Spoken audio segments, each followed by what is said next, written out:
Bueno, muchos temas, y por sobre todo lo que les voy a presentar, que tiene como un cruce entre nuestra mirada y la mirada de estos dos pueblos originarios, Aymara y Licanantay, es un poco esa invitación que haces tú a acercarnos a la posibilidad de que el territorio sea visto de manera muy diferente, o de que se abran otras maneras de entender la misma cosa vista, como decía Zuble.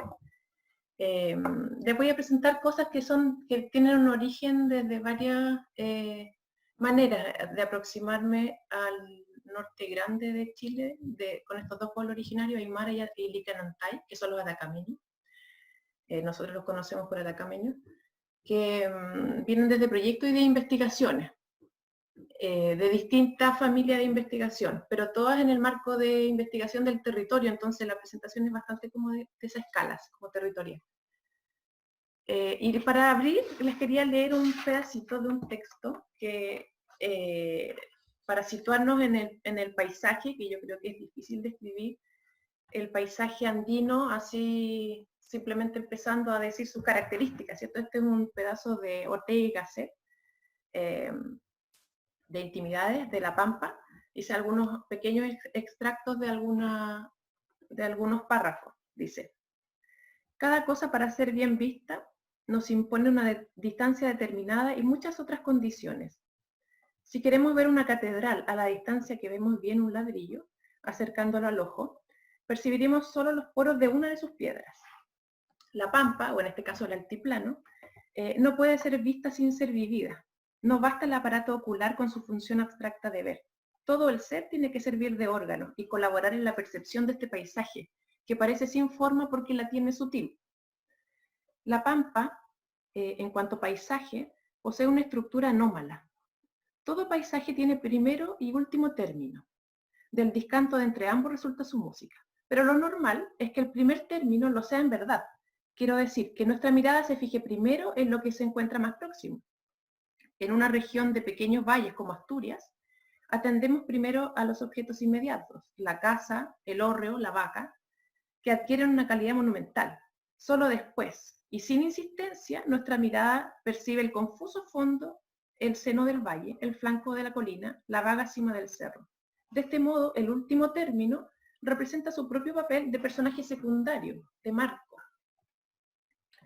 En este sentido, digo que normalmente el paisaje vive de su primer término, mas la pampa vive de su confín. En ella, lo próximo es pura área geométrica, es simplemente tierra, mies, algo abstracto, sin fisonomía singular, igual acá que allá. No hay razón alguna para fijarse en este sitio más que en aquel o en otro cualquiera. El cobertizo, la vivienda parecen hechos para despegar la mirada, para que no se los vea. Esta indiferencia del primer término, del lugar donde estamos y próximo a nuestros pies, empuja sin más la mirada hasta el último término, porque el ojo busca algo interesante que ver, y en la pampa no hay nada particular, singular que interese. De este modo, la vista, sin llegar a fijarse en nada, es despedida hasta los confines del horizonte. El paisaje bebe allí cielo, se abreva y embriaga de irrealidad, y por eso el horizonte pampero vacila, como borracho, flota, ondula, vibra como los bordes de una bandera al viento, y no está fijo en la tierra, no radica en una localización rígida, a tantos kilómetros o a cuantos. El hombre está en su primer término, pero vive con los ojos puestos en el confín. La pampa se mira comenzando por su fin. Eso les quería partir porque hay una relevancia que es fundamental y absoluta en los elementos del paisaje que están lanzados como hacia el horizonte, que están rodeando a los asentamientos que se conforman en el mundo andino. Voy a hablar del mundo andino, no solamente del altiplano, eso después se los voy a aclarar. Siempre están presentes, hasta en elementos que están muy próximos, siempre se hace presente este horizonte que destaca Gasset, que para nosotros, claro, como decía Cristian, el paisaje es una invención que nos sitúa como observadores, que nos pone ahora aquí adelante, frente a un algo que está más allá. Pero una cosa fundamental de los pueblos andinos, con respecto a esta mirada del paisaje, es que, quizás por eso mismo no la tengan, es que no está disociado de ellos mismos. Uno se pierde en tamaña dimensión del entorno, que uno como que se fusiona y desaparece en ese entorno. Y ese entorno está cargado de un ánima que lo atraviesa todo, ese entorno está vivo. Y los cerros, que son como el gran marco que dice Gasset, ese contorno que nos da una dimensión, para el mundo andino no es tanto como que nos contenga, sino que nos protege como seres. Hay una protección que tiene que ver con un concepto de que está animado, de que tiene un alma. Y ahí hay una serie de gamas de objetos como geográficos, ¿cierto? Que para ellos son seres muy importantes, que son los cerros y grandes cerros. Los achachilas son las cumbres más altas, las que tienen nieve. Y ahí están los antiguos ancestros, pero los más sabios, los de categoría como más elevada. Probablemente los más antiguos de los antiguos. Habitan los achachilas y nos cuidan desde allí. Mientras un poco más cerca de nosotros hay otros cerros, que son los malcus o las tallas. Malcus es el cerro varón y talla femenino, que son donde van los abuelos, los primeros que mueren, donde están nuestros primeros ancestros. Entonces hay una dimensión como de un ánima, como si este lugar respirara con nosotros.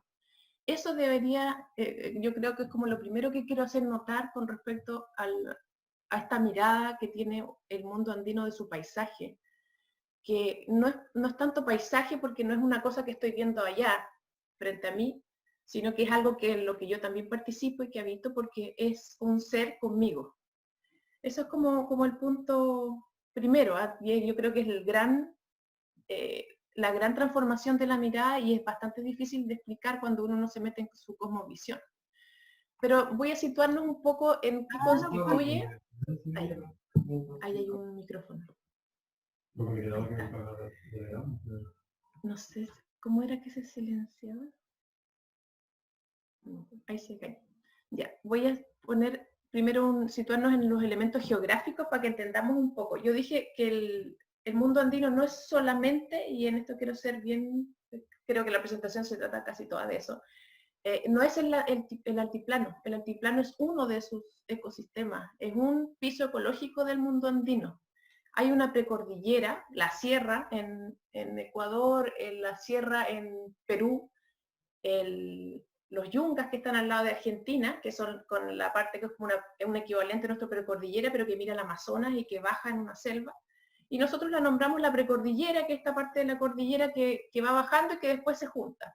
Y el altiplano es un espacio que se abrió entre estas dos como cerros que contienen y quedó esta gran meseta, que antiguamente fue el núcleo mayor habitado de los aymaras. Hoy también la población boliviana tiene un porcentaje aymara gigante, después viene Perú, después Chile y al último Argentina, pero los aymaras de Chile están más radicados en Arica o en las costas hoy que en el altiplano. Pero ellos, tal como les voy a presentar esta idea, siguen manteniendo como esa red de vínculo con ese territorio original. Y hay un concepto que yo creo que es como el más relevante para entender, uno, cómo se organizaban en el espacio y finalmente cómo desde esa organización en el espacio constituyen toda la forma de ver el territorio. Esta idea del archipiélago vertical, que lo presenta John Murray y lo viene desarrollando, o sea, ya falleció, pero partió en 1966. Escribe este artículo en 1972 y hay un compilado de artículos de Murray en el libro El Mundo Andino, que está ahí abajo, que es un súper bonito libro que es de etnohistoria, que va como rescatando pedazos de cartas, de distintas como textos antiguos que va recopilando, para entender cómo se organizaba el mundo andino, y hay mucha referencia a cómo se organizaba espacialmente. Y él acuña este concepto de un archipiélago vertical, donde cada uno de los áreas más como densamente habitadas, más que pueblo, es como una isla, ¿cierto? Las ocupaciones funcionan como una isla, el desierto, y hay unas zonas donde simplemente no se puede dar la vida, que actúa como un gran mar, y la cordillera de los Andes, que impone una organización vertical, de arriba hacia abajo de todos estos espacios. ¿Por qué tanto así? Porque el hecho de subir o bajar en altura hace tremendas contrastes entre las posibilidades de vida que se va a dar en cada una de esas alturas. Y hay como una escala de variación, por ejemplo, de los cultivos, que va desde la parte más alta hasta la parte del valle o del litoral, que tenían plenamente identificados los pueblos andinos antiguos y los de hoy, en que saben a qué altura se da qué cosa hasta llegar abajo. Y eso tiene que ver con la sobrevivencia finalmente, de que las cosas se despliegan, las cosas para sobrevivir, se despliegan en vertical, a diferentes pisos ecológicos. Entonces iba a partir explicando un poco cómo se organizan estas islas de este archipiélago. Y en el altiplano es quizás la parte más fácil de ver. Son estas pequeñas islas circulares grandes de los bofedales, que son zonas de pasto, que van cambiando, apareciendo en su dimensión a lo largo del tiempo. Esta es la zona en que el altiplano tiene sus lluvias de verano, ¿cierto? A diferencia de nosotros.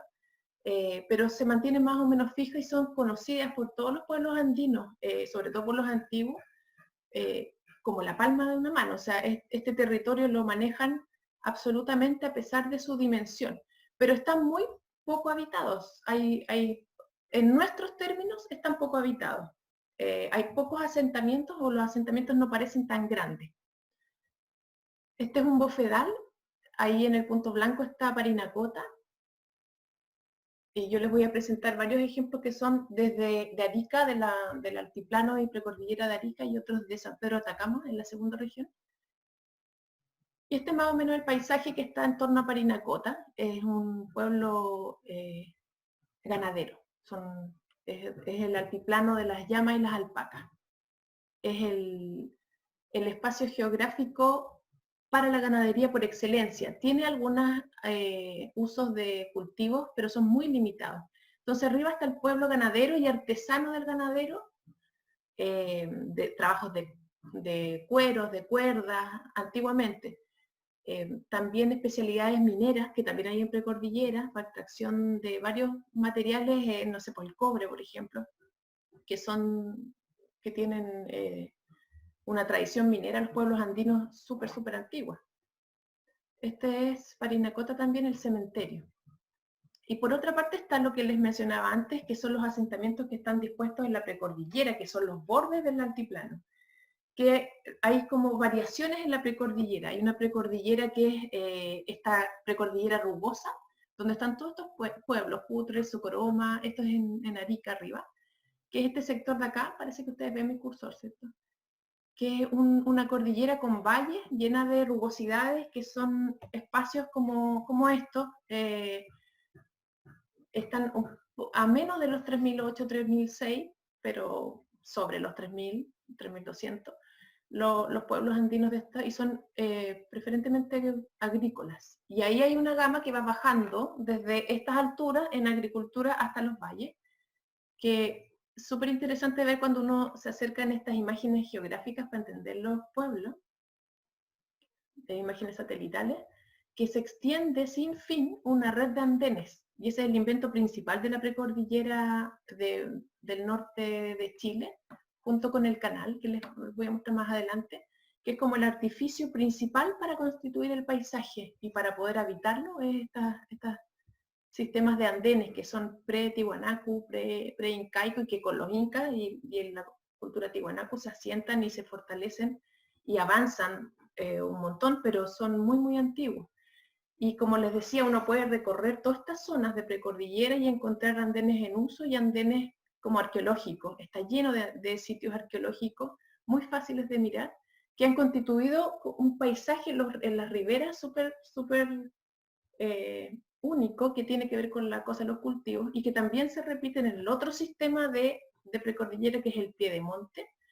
El Piedemonte es una precordillera que no es tan rugosa, que es la que podemos ver en Atacama, en Antofagasta, que es una gran ladera que baja. Esto es Caspana, también lleno de andenes, pero andenes en el otro sentido, no en la rugosidad, sino en la línea.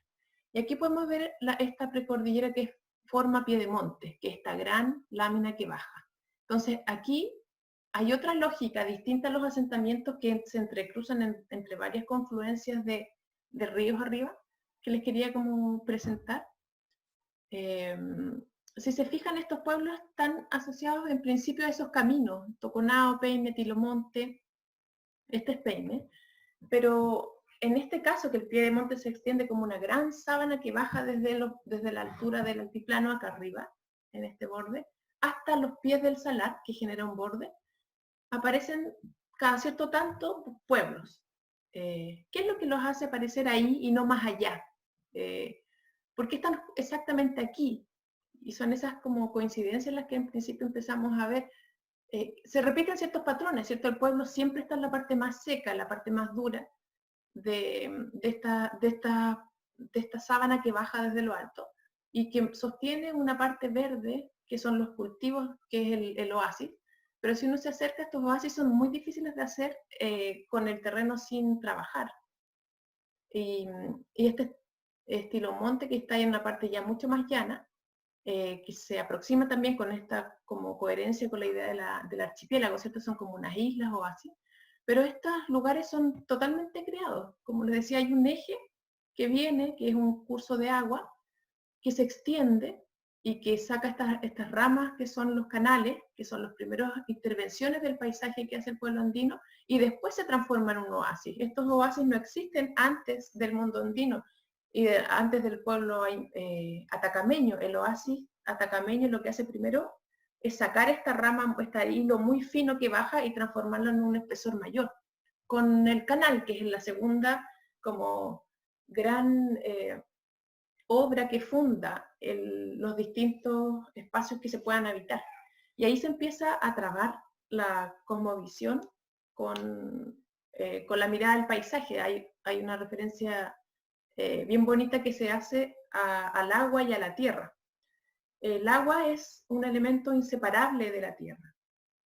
El agua, de hecho, Katari o los Amaru, que es el agua que corre por los canales, es el marido de la Pachamama en la cosmovisión andina en general.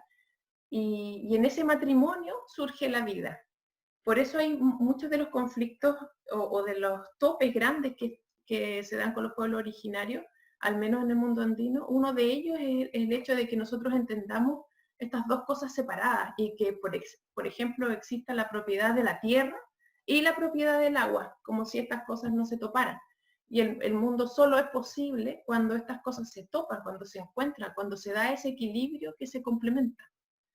Entonces, como les comentaba antes, ¿qué es lo que hace aparecer estos oasis aquí y no un poco más allá? Que uno también podría ver ciertos elementos que se repiten, ¿cierto? Y cuando uno empieza a entenderlo desde el tercer observador, que decía Renato en la charla que vimos antes, siempre coinciden con grandes ejes que bajan desde la cordillera en el punto en que se abre a una desembocadura. Aquí en Peine lo pueden ver, ¿cierto? Hay un eje que trae el agua del altiplano, de las lluvias, que baja y desciende, y estos cursos de agua son los que traen los grandes aluviones cuando llueve en el verano en el norte. Y justo cuando se abre para llegar al borde del salar, aparecen los pueblos, y este patrón o esta lógica de habitar se repite una y otra vez, y entre ellos están unidos por este camino.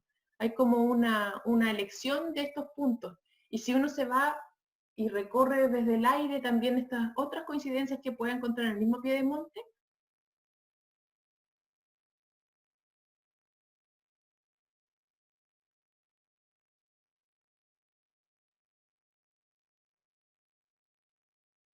los que tienen como un fantasma que se refundan cuando hay nuevos aluviones. Aquí está esto que les comentaba, ¿cierto? De las coincidencias. Y ahí uno puede encontrar estos pueblos antiguos coincidiendo también en estas mismas lógicas, que un poco este esquema. Estos grandes ejes del piedemonte, que es esta precordillera que baja suave al salar, coincidiendo con un camino y una desembocadura. Y en eso, cuando uno va entendiendo la lógica en la que se funda, ¿cierto? Que es posible hacer estas llegadas del agua, de hecho, voy a retroceder un poco, pero estas canalizaciones, esta llegada del agua desde el nacimiento, si se fijan en este punto acá, está construida. Son canalizaciones que muchas veces llegan hasta lo alto, por ejemplo en Peine, acá hasta este punto, en Socaire, en Toconao, vienen desde arriba y en el punto en que brota el agua comienzan a construir el canal. Y esos son los que se hacen en una ceremonia súper importante del pueblo andino, que es la limpia de canal, en que sube todo el pueblo junto haciendo una mantención y se termina con una ceremonia porque ese punto es un espacio... Ay, me silenciaron a mí. ¿No? ¿No? Ah, ya. Ahí está de nuevo. Ese punto es un espacio sagrado, el punto del brote del agua. Y aquí está un poco el esquema, así como para resumir esta idea, que yo estoy presentándoles una idea de organización del paisaje andino, que es esta cosa del archipiélago. El mundo andino, en primer lugar, no es solo altiplano, eso hay como que reforzarlo. El mundo andino es la serie de lugares habitables que se despliegan desde la cordillera hacia el mar, pero sí tienen su origen o su lógica desde la cordillera hacia el mar, y han estado más habitados arriba que abajo, pero solo se puede vivir si uno habita esta red de lugares que son complementarios entre sí. Toda esta forma de organizar el espacio redunda en una manera de entender muchas cosas del mundo. Por ejemplo, ellos plantean una ecología, una idea varias ideas como del orden así como natural, de cómo se organiza el mundo natural, que son bien especiales y bien distintas a las nuestras. Ellos hablan de que hay una ecología que es vertical, que el mundo está compuesto de 3 fases que están entrelazadas y que son las fundamentales, que es arriba, al medio y abajo. Arriba Alaxpacha, Capacha es el mundo donde vivimos nosotros, Mancapacha es el inframundo, que a veces es bueno y a veces no es bueno, no siempre es bueno o malo una cosa, siempre son dos. También esa es otra cosa que basa su manera de entender no solo el paisaje, sino todo, de que siempre debe haber una cosa que complementa a la otra. Es una cultura que tiene una cosmovisión dual, o complementaria más que dual, donde siempre hay un algo que está en la contraparte de otro algo. Por lo tanto, si hay algo bueno, hay necesariamente algo malo. Si hay un cerro protector, hay uno que es más masculino, hay un cerro que es femenino. De hecho, las especies de plantas, por ejemplo, ellos tienen plantas que son macho y hembra, y no necesariamente coinciden como las cosas en biología. Hay ciertas especies que son así, ¿cierto? Pero no coinciden con eso, sino con su condición de si es amable o si es, por ejemplo, más puntiaguda. Hay unas que hay ríos machos y ríos hembra. El río hembra corre suave por el paisaje, mientras que un río varón, como dicen ellos, es un río que corre fuerte. Y otra cosa como para ir cerrando, que es un poco la conclusión de esta idea del archipiélago, es que esto ha implicado que uno viva disperso en el territorio, desplegado, que es una de las primeras cosas que nosotros notamos cuando empezamos a hacer las primeras investigaciones acá, de que era muy difícil encontrar a alguien. O sea, se sabía dónde vivía, se sabían que estaba ahí, pero eran imposibles de encontrar para poder tener estas entrevistas o conversaciones sobre estos temas, porque siempre estaban en algún otro lugar. Y esos otros lugares no necesariamente son el pueblo, sino son otros pueblos en los que tienen lazos de parentesco. En general han constituido así el archipiélago, de que acá vive una familia y su hermano vive en otra y su primo vive en otra, y en eso gobiernan el archipiélago, en unas redes como familiares que están desplegadas. Y no necesariamente, antiguamente se hacían trueques, ¿cierto? Pero no necesariamente eso era el complemento, porque cada familia grande, no la familia chica del núcleo del marido y mujer y los hijos, sino la familia grande, tenía parte del altiplano, tenía parte de distintas alturas de precordillera, porque vivían ahí. Entonces, algo como bien bonito de eso es que hay la casa, la parte de los muros, por ejemplo, es lo que está fijo. Y no es considerado ruina en muchos casos, porque el techo se sabe móvil. El techo dura 12 a 15 años y ellos lo tienen como bien claro. Entonces, una casa que no tiene techo no es una casa abandonada, sino que es una casa que hoy no está en uso. Pero son casas que están constantemente variando y que perfectamente podría estar en uso mañana. Es cosa de completarle y ponerle techo. Esta casa, por ejemplo, que son las estancias que están alrededor de los pueblos del altiplano, estas son casas en uso, pero uno podría hacer uso de una casa que no tiene techo, porque eso indica que no tiene uso, es como una señal. Y el techo es la parte móvil, y la ruina no es tan la ruina como entendemos nosotros, sino que es como una especie de pausa en la ocupación. Y eso va a depender de si quieran estar más arriba o más abajo en el proceso de despliegue de sus distintas actividades. Es que por motivos, no sé, de casamientos, por ejemplo, cuando se casan se van a instalar en un pueblo u otro donde tienen casas. Casi todos ellos tienen casas en muchas partes. Y este pueblo que les he mostrado harto, que es Tilomonte, por ejemplo, aquí vive solo una mujer, no vive nadie más. Está lleno de casas, todas las casas uno podría decir que es un pueblo abandonado, que basta con que se muera la mujer y desaparezca el pueblo. Pero no es así. La lógica de vida desplegada implica que esto es parte de otra cosa que es mayor, que es el archipiélago. Y no es que uno viva en un archipiélago y uno viva en una isla, sino que uno vive en el archipiélago. Un poco lo que pasaba cuando hice un estudio en Gala. Gala es un pueblo que no es solo una isla. Gala es un pueblo que son varias islas, es un archipiélago. Y nadie puede decir que vive en una isla, vive en Gala, que vive en todo este territorio desplegado. Aquí pasa exactamente lo mismo. Por eso es muy coherente con la lógica del archipiélago. Aquí la gente vive en el territorio atatameño. Y eso implica que tengan necesariamente que vivir en varios puntos y hacer uso de varios puntos. Y esta es una cosa que es bonita, el hecho de que se están constantemente desplazando, que son de alguna manera medio transhumantes, y ahí hay como debates así más de antropología de si son o no transhumantes, o fueron o no transhumantes, pero se están continuamente desplazando, eso es un poco un hecho. Y acá nos mencionaban, por ejemplo, la mirada, esto que decía Cristian, las distintas miradas del cielo. Un viejito nos contaba que el cielo presentaba muy claramente como la meteorología, que ahora ya no se veía tanto porque había mucho polvo, decía, pero que todos sabían ver el cielo y ver, que era como ver el clima, decía. Arriba se ve si es que va a llover o no y se puede calcular en cuántos meses, en cuántos días va a llover o no, dependiendo de cómo titilan las estrellas, que más claramente se veía en la punta de la luna, decía, cuando está menguante o cuando está creciente. Si titila suave o titila no sé qué, implica tal cosa y una serie como de saberes que tenían que ver con la observación del cielo, como con una lógica meteorológica, pero que tiene que ver con que se mueven, que necesitan por sobrevivencia saber si va a llover o no cuando suben a pasar uno de los tiempos arriba.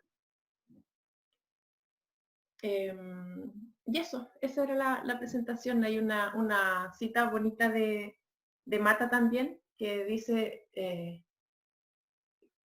que hay una mirada que está situada al centro de una esfera, ¿cierto? Yo lo que quería un poco tratar de hacer era poder trasladar nuestra mirada a ese centro, al centro de esa esfera andina, de cómo se observa el mundo desde la esfera andina.